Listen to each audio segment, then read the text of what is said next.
how to change your password in Outlook Mobile. So unfortunately, in Outlook over here, it's pretty much very difficult to change your password. There's lots of things you're gonna have to do.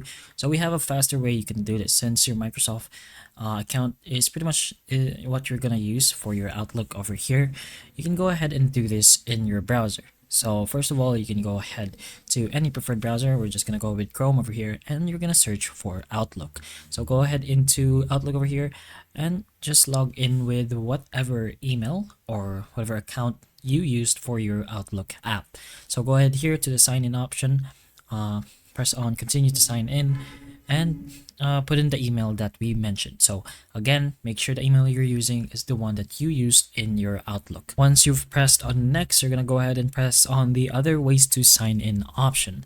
So this little thing will pop out over here. So you're gonna go ahead and choose the use your password option, and then if you want to go ahead and change your password, press on the forgot your password option, and you should be taken to a process where you can eventually change your password. So just follow the step-by-step instructions they will give you, and then you will be able to change your Outlook or whatever email you're using for your Outlook account, since they're pretty much just the same. So hopefully the information of this video can help you, and if it can, please like and subscribe for more videos like this, and that's all.